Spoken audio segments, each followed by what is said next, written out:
But so yeah, the first question I like to usually ask James is just why'd you choose to trust a random stranger on the internet to save your marriage? Um, because I knew my wife was serious when she said she was going to divorce me. Okay. Yeah. And I knew she probably was serious before, but I just didn't think she would. Um, I think that was just slight narcissistic attitude of sorts, maybe arrogance, stubbornness. Yeah. And but there was something about when she told me in probably November, I was like, "Oh, something's different." And so I didn't know what to do. I had tried different types of counseling before. I had been, just a disclaimer, I had been married once before, Got it. and that ended not well, somewhat amicably, but not well. I mean, it's for different reasons. We both agree, my ex-wife and I agreed that we didn't belong together, and we have one daughter, and we're pretty decent friends, apart from being parents. I mean, so we were better off friends than anything else. So that was, but this was different, and so I was just like, I don't know. And so I didn't know where to go. I had tried counseling when I'd first gotten my first divorce, and I felt that it made me angry as Uh, opposed to helping me. yeah. And so I just felt counseling doesn't work. Mm. And so I started looking up stuff online. I found some other course, and I tried it, and I think it just made my current wife, very angry. And I think there was some validity to the course. It's just that we were probably way beyond what this course was supposed to do. Uh, And because I had signed up for that course, social media, how it feeds into stuff, you start getting these ads on the things that you're looking into. And one of your videos popped up one day, and it was just a thing on Facebook. And I was like, well, I don't have anything to lose. And I clicked on it, and I'm like, yes, exactly everything I heard on the last guy's video and everything. And then the one that was different though was working on you. And I'm like, huh, that's different. Maybe I should work on me. mm. And I didn't think there was anything wrong with me at the time, but figured I'm gonna work on me anyway because I mean I have to work on something, and obviously trying to work on fixing my wife is not working. So Right. I did the onboard call. And I had Chris Dyson as my coach, and spoke with him the first day. And he was asking me about what did I want and would I be okay if she left. And it's like, no, I'm not going to be okay. That's what I want. I want us. That's why I joined this course, was to make us work. And he kept saying the want but not need, and I was like, no, I think I need her to be in my life. and And so, but there was enough of it to catch my attention, and and I looked and I was like, what what do I lose to try this? Worst case scenario, it ends up like the last one, I end up divorced, but I know I tried something. And so I just kind of jumped in, had my mentor was Carlos, and started texting him about a lot of stuff, started going through the course, probably too quickly early on, but I was just trying to fast forward as quickly as I can to get to the part where I saved our marriage, which I think is a very common thing to do. And about, I don't know, 4 or 5 modules in, I was like, I haven't really accomplished much of anything, so started over again, and really started working on it. And it's like, I think this might be worth it. And I started feeling better about myself. And I'll say, the one thing that I learned from this course is that I think most of my life, and it's probably true for most guys that go through this, I had an emptiness within me that I was filling with external things, grasping at anything. And I think that's part of what happened with my first marriage was, hey, here's somebody paying attention to me, more than what I think I deserve, but hey, and hey, let me go with this. And realizing that really, and it was probably in I think I started the course in early December. I think I signed up in late November, started early December. Um, Probably in early January, something hit me that I am the problem. And so I started working on me. And and I know your question was what made me trust a total stranger, and I don't have a specific answer at the time other than I was like, why not? But Yeah, so that's the sentiment, right? Jens is like what really gets guys forward is like, I mean, you want to look back and say that you tried everything you could. yeah. And so that little voice whispering in your head said, like, just go for try. Why not? Why don't live with regret, right? Yeah, exactly. But you know what the irony of it all was? My trying everything was so that I could say I tried and she left. As Uh, crazy as that may sound, it's like a covert contract of sorts there. Because, but I was deep inside, I didn't want her to leave, right? I knew we were going to work out, and she knew we were not going to work out. And battle, brain battle. Yeah, yeah. I would probably, and I asked her this the other day. I said, "What percentage would you say we were done?" And she's like, "I would say 100%, but it was probably 99.9%. The only 0.1% that kept me in it was our kids Mm, and our faith, because we're both Catholic. mm, And in our church, that has been and it's ironic, it has been a big part of our life together. But I grew up Catholic, she grew up Catholic, and we both believe, but we considered ourselves after through this journey, because she's been through this journey as well, considered ourselves to be fair weather Catholics. We went to church, did everything we were supposed to, and didn't really get much out of it. yeah. Didn't practice the full scope of what Catholicism was at the time, and and my wife knew that there was something wrong with me. I was having a lot of almost depressive states for a while, and I was working all the time, and she kept saying something's not right with you, whatever. And I'd say, no, it's just work. I'm fine. And Push it under the but rug. Yeah. yeah, and So so, what's yeah, that? I was just gonna say. So the two things that I noticed that I want to reinforce for you is that at least in the start of your journey, these like mindset shifts is that number one, you realize you had to slow down. A lot of guys will rush like Yeah. as fast as possible, and that energy of rushing, your wife can feel that anxiety and the forcefulness Hmm. that makes her not feel safe, and she ironically rejects. And then the second one was you had that hope. And that hope and belief that it can work, even despite everything she's saying. You're like, no, like that certainty that we talked about the Stockdale paradox a lot in the program. If you know what I'm Hmm. talking about, believing that, at the end of the day, I don't know how long it's going to take, but I know I'm going to make it work, and that is the Hmm. right mindset to go into. And it sounds like you adopted that kind of unconsciously. Right. Yeah, and I think early on, I knew I wanted it to work, but I also knew that she was dead set on it not working. Yep. And that's why I was telling you, I decided I'm going to do everything possible. And then if she decides it doesn't work, that's on her. But Yes. I still think there was a certain amount of arrogance and cockiness to me at that point. So You call it cockiness, I call it confidence, right? It's a thin line. yeah, yeah. Well, I wouldn't call it confidence in the sense that I was just like, just randomly like, I'm gonna do whatever. And I had nothing to back it on. So it was just more just my beliefs and my thoughts. So it just was I was like, I can make this work. And I think a lot of that was because she had previously made comments to me. I'm done with this marriage. I'm done. And it had been going on for at least a year. And it never was done. She would always, I guess, scared to move on. And so I always took that as, this is just another, but something was different with this one. Yeah. Brilliant. So let's fast forward now to present moment. Like, where are things at right now with her? So right now, one of the things is because I've been previously married, we never got our marriage blessed through the Catholic Church, which requires for me to have an annulment.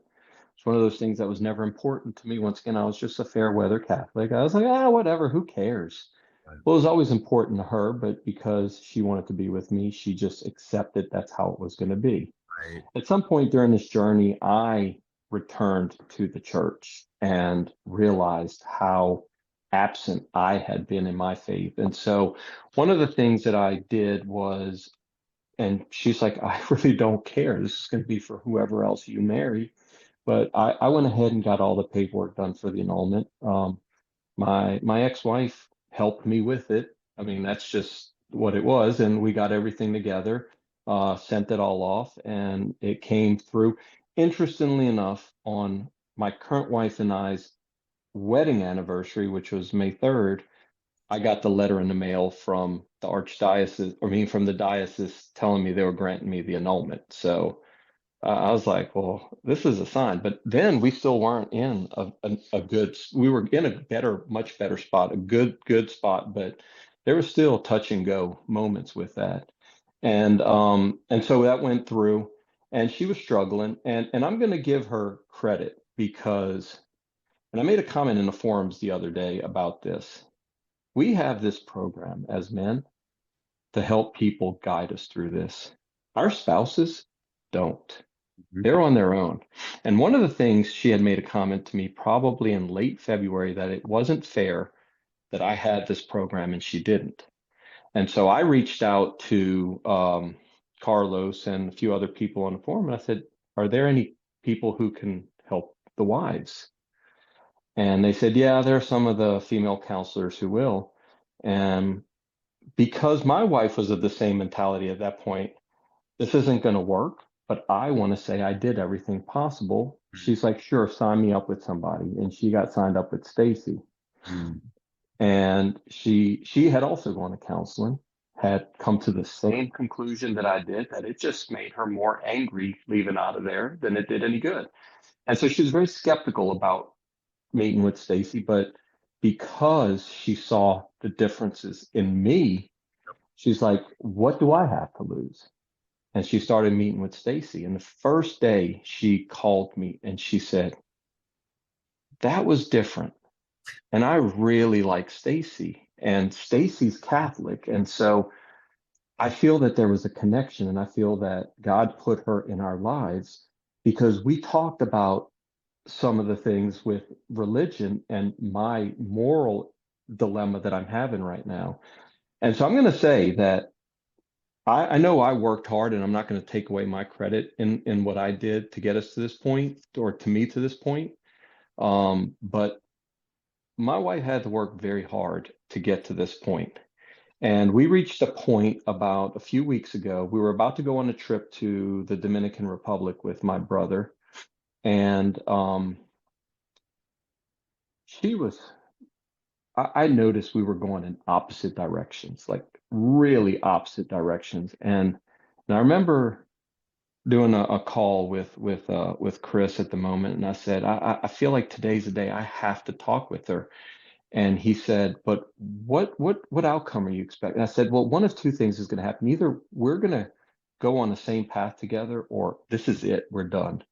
Because we really, and I think it's been like a 2 week period of what I would consider to be, you always talk about that final test that you get of sorts.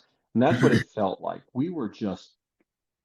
We had had good moments, and then suddenly everything felt distant, opposite. And I just can't explain it. There was like no smile in her eyes. There was nothing there. And I could feel her pulling away, and I was giving her space. And in retrospect, she tells me, when you were giving me space, I thought you were checking out, which gave me more drive to say, we're done. Mm. And I remember sitting with her on a Thursday, and she was angry with me that day because one of my daughters had a sleepover with some of her friends. But I also knew she was having a meeting with Stacy the next morning, and I wanted to do this where she had somebody to talk to afterwards. And I sat down with her and I said, I don't know what's going on. I'm just concerned we're moving in opposite directions. And she pretty much said, I was going to talk with you. I just couldn't find the right time. I feel like I'm damaged. I feel like I'm never recovering from this. I'm done.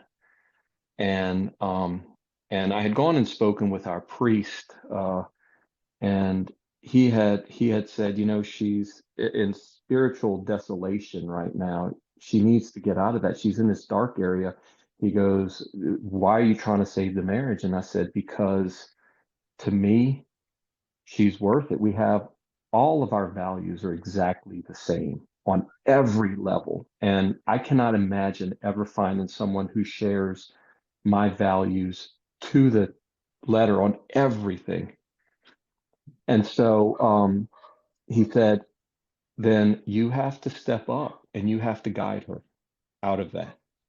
And I said, "Well, how do I do that? I've been trying." He goes, "Pray about it. I don't know. You have to do it." Yeah, that's the And leadership we talk about a lot, Jens, right? Like how yeah, relationship, not just leading by like, oh, we're going to go eat here, wear this, do that. That's like micro leadership, practical leadership. Leadership goes on the macro level of like leading her to her own light. And you're the example. yeah, I want to reinforce this before we get too far away from it. Is that a lot of guys that they really struggle, and you probably struggle with this, like, how do I convince my wife? How do I show her? How do I like, and it's you, if you truly haven't bought, there's no trick. Like God shows, like you hmm truly have made that transformational shift within hmm yourself, she will notice and she will hmm feel inspired to do the same. And she did with you. And that's one to reinforce. yeah. Well, and interestingly enough, we had an extensive conversation. She was angry with me at first. We had gotten her a gift certificate to go get a massage. I think Stacy had told her she should get like a weekly massage, and she was like, "I'm not going to do that," and she wasn't going. So every once in a while, I would just go buy her a gift certificate to go get a massage because I knew she wasn't going to do it on her own. And so we'd gotten her one that day, and or maybe the day before, 2 days before, I can't remember what it was. And she like threw it at me. "I don't want this. I'm done. I'm packing. I'm leaving." And then I sat there through the storm, looked at her, let her vent, and I said, "I know you're done. I know you feel that way, but we have so much more ahead of us that we can accomplish." And I don't remember exactly what I said. I mean, sometimes you get to a point and you're just talking, and it's almost like I let the Holy Spirit guide my words. And I don't know, for someone who's not Christian, I don't know if they would understand that or not, but I knew what I was saying wasn't just, BS. I was actually speaking from my heart and from my soul. And she calmed down, and then we kind of hugged for a while, and I said, "We're going to get through this. I don't know how, but we're going to get through this." And in between all of this, the kids kept running into the room talking to us. And so it was just, I'd be talking about something or she'd be talking about something. We'd have to stop for about 10 minutes and then start up again. So it was huge emotional mess. Yeah. Anyway, we went to bed on a better note, and I did not sleep well that night. And I was like, I haven't guided her. I haven't guided her. And the next morning, I woke up really early, and I usually wake up early, make the coffee. And when she gets up, I usually give her a cup of coffee in the morning. But this morning, I sat at the foot of the bed, and some mornings when she sleeps in, I'll just rub her feet for her. And so I was rubbing her feet, and she opened her eyes and she says, "What's wrong? You don't ever rub my feet like that unless there's something wrong," which wasn't the case. There are times when I would just rub it for whatever. But she does know that when I needed to really talk to her, for some reason, it's a subconscious Uh, um, thing that I do. And I said, I didn't sleep last night. My heart feels very heavy right now, and I need to talk to you before this day gets any further." And so she's like, "I just don't know that I can do this time of the morning." But I had to go to work that day, and I knew she was going to have her meeting with Stacy in the morning. And I said, "I don't think the conversation ended the way it should have last night. And I've thought about it all night. And I know in my heart, in my soul, that you right now are suffering spiritually. You're suffering emotionally. I get that, but spiritually, and I can't fix the emotional part, and I really can't fix the spiritual part. But the priest that we have is very good. He actually helped guide me back into the church, and I think Stacy had been talking to my wife Katie about going to speak with him for some time also. And I said, I may be stepping out of line here. And to be honest with you, if I am, I'm fine with that. If this goes against everything the program tells me to do, I'm going to do this. I said, I promised myself when I started this program, I would beg you for nothing. I would let things work out the way they are. I said, but I'm going to break this promise today, and I'm going to beg you right now, not for me. If this means you have to leave me, I'm okay with that. But I'm going to beg you to go speak to Father Sergio, which is the priest. You have to get out of this funk, and I can't do it for you, and you can't do it for yourself. And I know because I have gone and spoken with him on numerous occasions.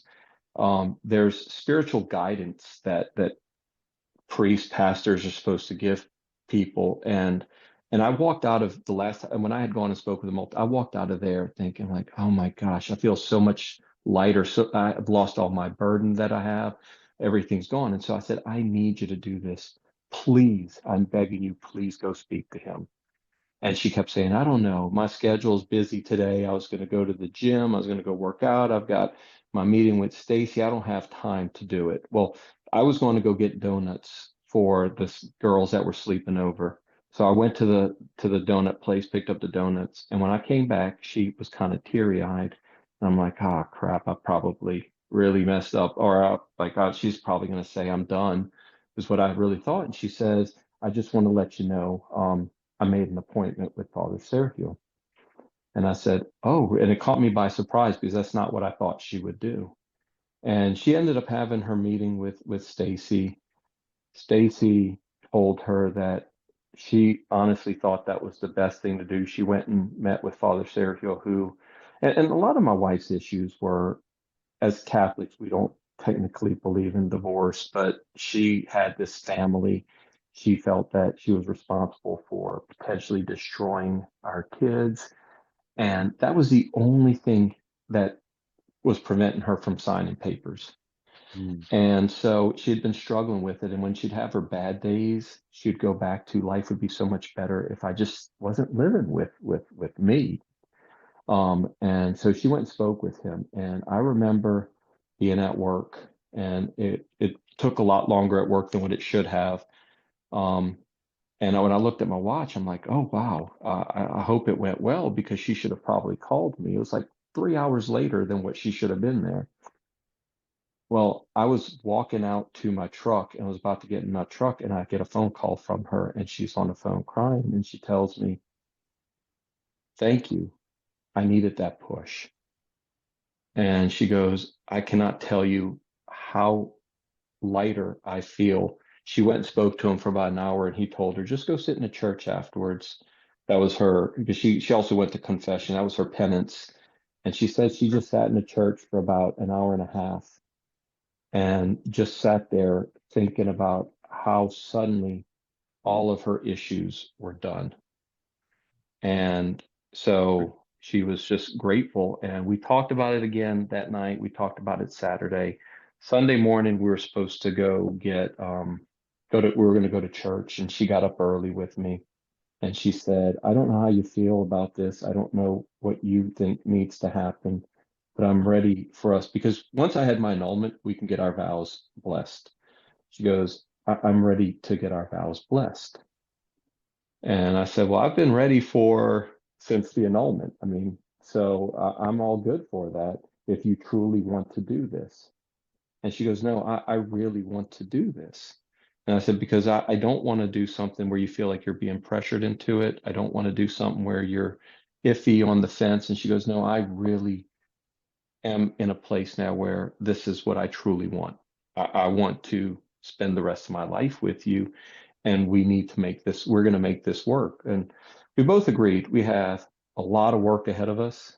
And it's like I was telling Chris, I feel like this part of my journey is coming to an end, but it almost feels like it's a preface to the real journey, which is us together. It almost feels like it's just a very small mini chapter of what needs to happen here forward. And I don't know if that's a good way of looking at it, but that's just how my brain processes it. So anyway, we went to church and we were going to tell the priest. We already knew because some of our friends were having to get their marriages blessed too for whatever reasons. And it was like, we need two witnesses. Well, while we were sitting in church, there's a guy who has been trying to get me to do all these things through the church, and I'm in a bunch of groups with him. He happened to be sitting in our pew with us this week, and he knew we had not been going to communion because we can't receive communion if we're living in sin, which we are because our marriages hadn't been blessed. And so he was sitting in the pew and he goes, "Hey guys, I just wanted to let you know it's been heavy on my heart. I didn't receive communion last week or this week because I didn't go to confession." And I really, the entire time I was going up to communion, I could only think of you two. And my wife and I looked at each other and like, gosh, that guy Lee needs to be one of our witnesses because we need two witnesses. I think God put him in our pew and had him tell us that for the same reason. Well, when we were leaving church, one of the deacons who's really become close with my wife because she goes to the kids' mass on Thursdays, he's this older guy, and he really has taken where they're my wife and a few other moms, they're all there. And so he came up to her and said, "I noticed you didn't take communion today. Are you even Catholic?" And she says, "Yeah." And he's like, "It hurts my heart not to see you taking communion. Why is that?" And so she explained it to him. And she goes, "If there's anything I can do to help you, please let us know." And so my wife and I talked about it afterwards. And it's like, that's like a sign that those needed to be our two witnesses. And so anyway, fast forward next Friday, we're getting our vows blessed. Wow. That's one hell of a story. Yeah. And so just to cap that last question I asked you off, would you say, where would you guys say you're at right now? Like, what are some of the signs that things are better? Um, there is a lightness in what we do. I mean, don't get me wrong. There are moments where there's tension in the house. We have kids. And there are moments where I say something and it rubs her the wrong way. Yes. But it's not that rubbing the wrong way and distance. It's the rubbing the wrong way. And we make jokes about stuff. We make jokes about all of our mistakes. We are, we have, we talk about what we were going to do in the future a lot more now, how we want to do stuff, what we're doing, where our lives are going, what we intend to do, things, plans as far as in the past is be like, well, with the kids in particular, well, we need to worry about how this is going to affect the kids. And now it's just like, well, we just both know that it's going to, that we don't need to worry about that because we're there. And in regards to the kids, we talk about how we need to be the ones that set a good example for our kids about how we work through problems. Yes. And like I said, we still have a long way to go. I was telling, I don't remember if it was Carlos or Chris, that I almost feel like we're in a dating stage again. We know each other, but we don't know each other in Right. some regards. And so we've decided we're just going to go slowly. We're going to take one day at a time. We're going to move one moment at a time. We both know what we want. And she's asked me, "Are you sure you want to do this?" And I said, "Yes." And I asked her, "Do you want to do this?" She goes, "Yes. This is what I want."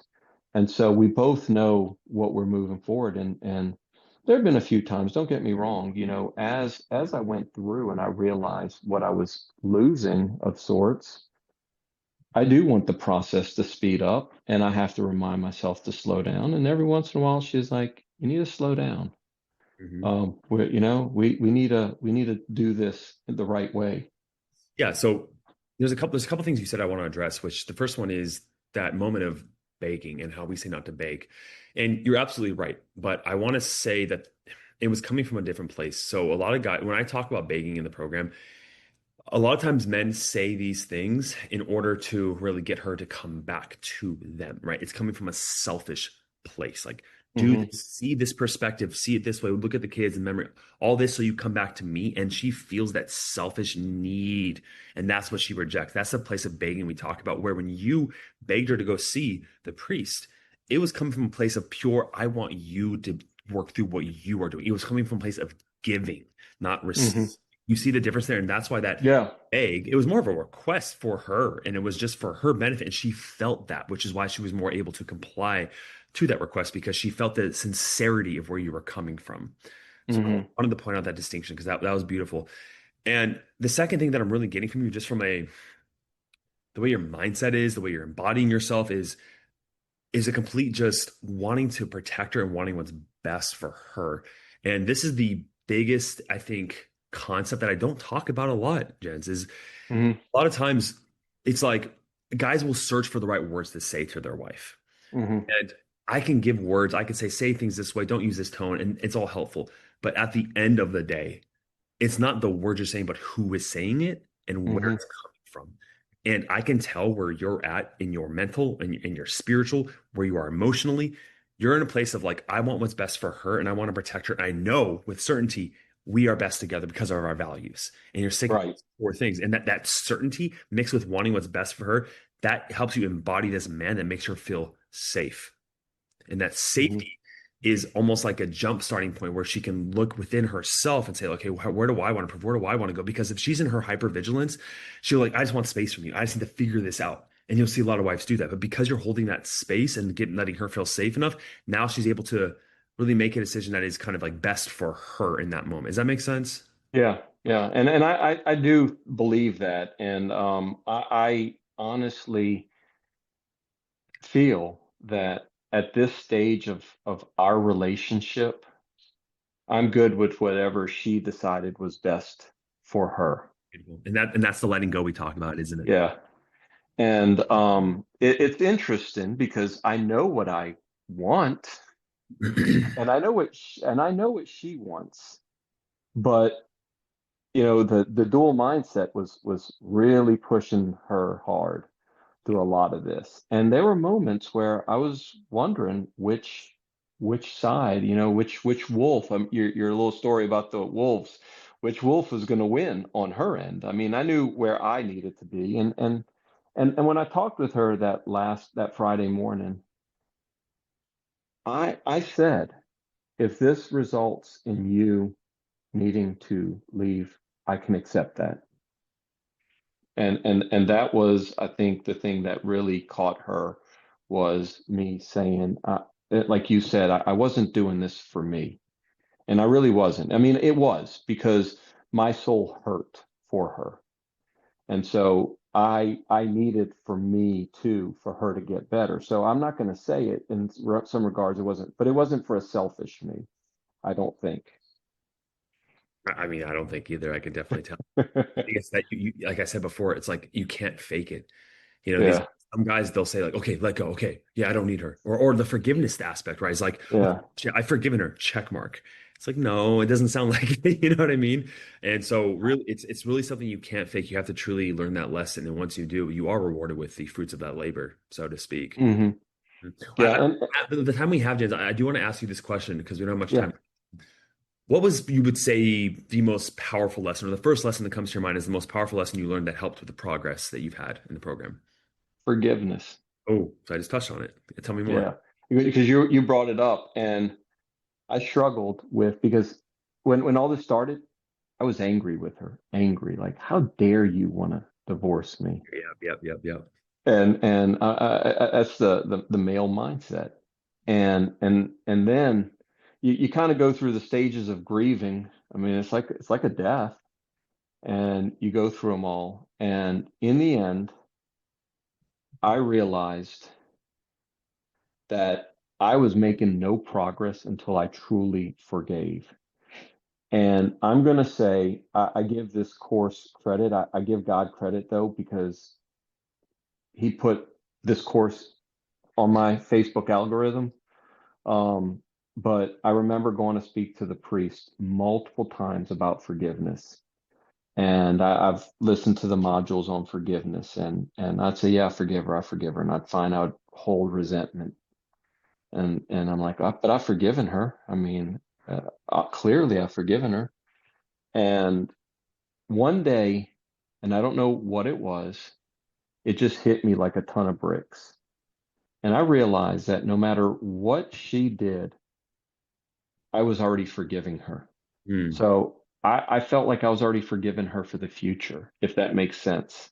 Yeah. And once that happened, I developed this peace that I just could not do away with. Now, I had my struggles from day to day, emotional struggles, but I walked around with this inner peace that just really helped me work better through all the modules that were there because I went back and redid some of them, and I'd go on the forums and the entire time, and I read the forums and I'm like, you need to forgive, you need to forgive, and that's just in my head, that's always there. And I wake up in the morning and I just, that's my prayer. I pray that I can continue to forgive every day for everything, whether it's happened or not. And I feel like I don't have to forgive for anything in the past because, to be honest with you, she keeps asking me, I'm surely there are things that I've done that I contributed to in this marriage. And I'm like, I don't know. It doesn't matter anymore. And so, and that's really what it is. I mean, I think that that is the one thing, forgiveness, that really changed my outlook. Yeah. I don't know if the Lord's Prayer is in Catholicism, but there's that line where, Yeah. you know, forgive us for trespassing as we forgive Yeah. those As we forgive those. Yes. us. Every single day you do the Lord's Prayer. So every single day you're asking for forgiveness and because you're forgiving those who trespass against you. And so, and trespass is synonymous with sinning. And so, yeah, it's just forgiveness is not this like check mark, just like getting married. It's not a check mark. It's a constant, Hmm. it's like almost a spiritual health that you need to constantly check Hmm. and develop within yourself. And because we are fallible, right? And so Yeah. we always make mistakes. And so that constant just hygiene of spiritual hygiene, if you will, Hmm. is what leads to that continual growth that she seeks within you. And that's the leadership that we go back to, right? So, yeah, with the time we have, I like to ask this as kind of like a last question, and you can have time to ask me questions if you have any, which is it's kind of a weird one, but if you can get in a time machine and go back, like let's say a year ago, and give yourself a piece of advice, or even further if you want, what would you tell yourself? Look you up sooner. Okay, well, But no, I think the biggest thing that I learned from this was that and I never considered myself to be someone with a big ego, and looking back, I realized I had much more of an ego than what I thought I did. And I think that that blinded me to so much. And if I could have even just realized that, even a fraction of what I if I what I was, I'm not saying that I still wouldn't have gone down this road. I think things happen for a reason, and I think I needed to suffer to be able to. And it's like the priest told me, you can't have Easter Sunday without Good Friday. hmm, And I needed this Good Friday of, you know, 8 months, 9 months, 10 months for me to truly realize my personal happiness and my own what was important to me. right. And I'm going to make a note. I'm going to say something real quick. It's funny that you brought up the Lord's Prayer because after my very first confession, and I was concerned about my wife and all that other stuff, the priest told me my confession was to say the Lord's Prayer every day in honor of my wife. So there you go. I say it Uh, every night before bed. yeah. Man, I just want to say thank you so much for trusting me and for going through the process and continuing to go through the process. One thing I like to say to the guys before we wrap up is a common question I often get. So I might, you might have this for me is, how do I make sure I stay on top of things? And I always say the same thing, which is when you learn that pyramid module of like Hmm. 80% of retaining information is teaching others, staying active in the community, helping guys Yeah. coming in and they're learning these things. When you teach them the things that you've learned yourself, it reinforces it in yourself as well. So that's one thing I Yeah.